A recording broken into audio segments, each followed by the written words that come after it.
Assalamualaikum warahmatullahi wabarakatuh. Selamat siang.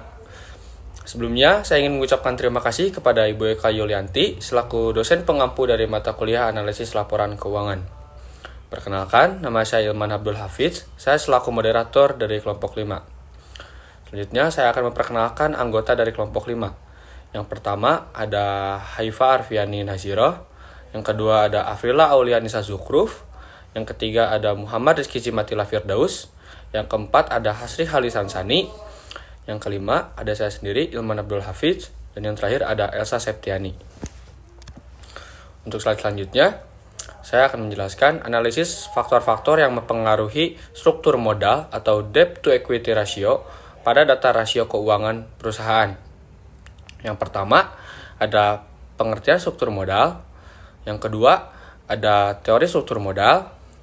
Yang ketiga ada faktor-faktor yang mempengaruhi struktur modal. Yang keempat ada kerangka pemikiran. Dan yang kelima ada pembahasan. Untuk slide selanjutnya akan dilanjutkan oleh rekan saya. Struktur modal. Struktur modal adalah komposisi atau proporsi sumber-sumber pendanaan yang digunakan oleh sebuah perusahaan untuk membiayai kegiatan operasional dan investasinya. Menurut Van Horn dan Watchwitz, struktur modal, capital struktur, berkaitan dengan pembiayaan permanen suatu perusahaan yang terdiri dari utang jangka panjang, saham preferen, dan modal pemegang saham. Teori struktur modal, teori Modigliani-Miller menyatakan bahwa struktur modal tidak mempengaruhi nilai perusahaan dalam pasar kompetitif yang sempurna dan tidak ada pajak. Dikemukakan oleh Franco Modigliani dan Merton Miller pada tahun 1958. Teori trade-off menyatakan bahwa perusahaan akan menambah utang sampai titik di mana manfaat pajak dari utang tambahan sama dengan biaya kesulitan keuangan. Menjelaskan perusahaan akan menyeimbangkan manfaat dan biaya penggunaan utang. Teori pecking order menyatakan bahwa perusahaan cenderung memilih sumber pendanaan internal laba ditahan daripada pendanaan eksternal utang atau ekuitas. Dikemukakan oleh Sweetwater, Myers, dan Nicholas Majaluf pada tahun 1984. Teori yang keempat ada keagenan, agensi teori, menyatakan bahwa struktur modal dipengaruhi oleh konflik kepentingan antara manajer dan pemegang saham. Menjelaskan bagaimana struktur modal dapat digunakan untuk mengurangi biaya keagenan. Faktor-faktor yang mempengaruhi struktur modal. Ada beberapa faktor utama yang mempengaruhi struktur modal suatu perusahaan antara lain. 1. Stabilitas penjualan. 2. Struktur aset. 3. Biaya dan ketersediaan modal. 4. Profitabilitas. 5. Pajak. 6. Kendali manajemen. 7. Kondisi pasar. Selanjutnya ada kerangka pemikiran, yaitu yang pertama H1, yaitu current ratio atau X1. Yang kedua H2 yaitu ROI atau X2, yang ketiga H3 yaitu total asset turnover atau X3. Dan di sini tuh DER sama dengan Y. Selanjutnya ada hasil regresi. Yang pertama ada dari perusahaan ABM Investama Tbk. Pada tahun 2021 CR-nya 16,52%, ROI-nya 52,17%, dan total aset turnover-nya 1 kali. Dan DER-nya 15,05%.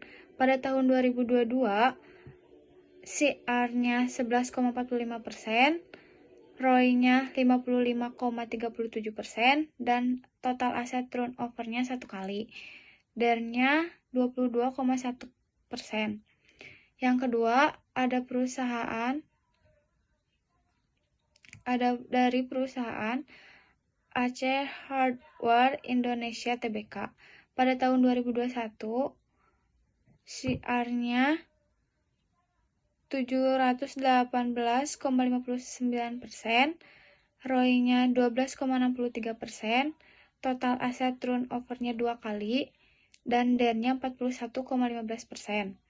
Pada tahun 2022-nya, CR-nya 800,71%, ROI-nya 11,35%, dan total aset turnover-nya 1 kali, DER-nya 22,16%. Yang ketiga ada perusahaan Mahaka Media Tbk. Pada tahun 2021, 36,4% siarnya, 13,02% ROI-nya, dan total aset turnover-nya 1 kali. DER-nya 13,05%. Pada tahun 2022-nya, siarnya 10,76%, ROI-nya 7,86%, total aset turnover-nya 1 kali, dan DER-nya 1.771,76%. Yang keempat ada perusahaan Mayora Indah Tbk. Pada tahun 2021, siarnya 233%, ROI-nya 293,73%, total aset turnover-nya 1 kali, dan DER-nya 73,56%. Pada tahun 2022-nya, siarnya 262%, ROI-nya 293,73%, dan total aset turnover-nya 1 kali, DER-nya 73,56%. Yang terakhir ada perusahaan Astra Agrolestari Tbk. Pada tahun 2021, siarnya 15,79%, ROI-nya 1,82%, dan total aset turnover-nya 1 kali, DER-nya 43,59%. Pada tahun 2022-nya, siarnya 36%, ROI-nya 0,87%, dan total aset turnover-nya 1 kali, dan DER-nya 31,49%. Baik, di sini ada hasil output. Dilihat dari hasil output tersebut, maka dapat disimpulkan bahwa variabel X dengan hasil uji data berpengaruh negatif dan hipotesisnya diterima. Karena current ratio memiliki sigma 0,344 di mana lebih besar dari 0,05. Selanjutnya, variabel X2 dapat disimpulkan bahwa variabel X dengan hasil uji data berpengaruh negatif dan hipotesisnya diterima. Karena ROE memiliki sigma 0,563 di mana lebih besar dari 0,05. Selanjutnya, variabel X3 maka dapat disimpulkan bahwa variabel X dengan hasil uji data berpengaruh negatif dan hipotesisnya diterima. Karena total asset turnover memiliki sigma 0,378 di mana lebih besar dari 0,05. Baik, selanjutnya ada interpretasi hasil regresi.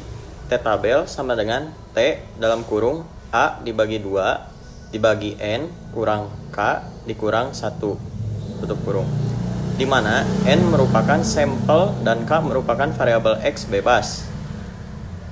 Oke, lanjut perhitungannya. T tabel sama dengan T di dalam kurung 0,05 dibagi 2 dibagi 10 dikurang 3 dikurang 1 tutup kurung sama dengan 0,025 dibagi 6. Hasilnya 2,447.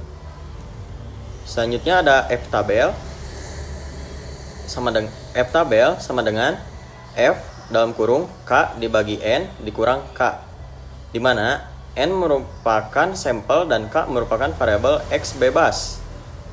Lanjut perhitungannya.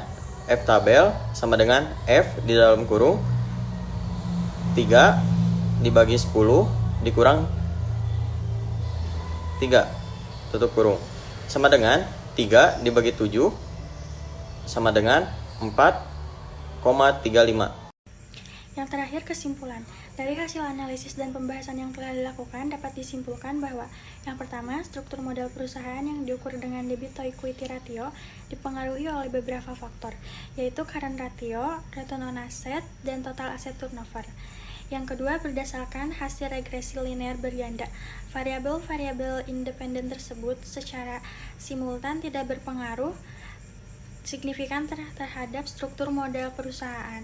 Hal ini ditunjukkan dengan nilai F hitung besar 0,578 dengan signifikasi 0,641 lebih besar dari 0,5.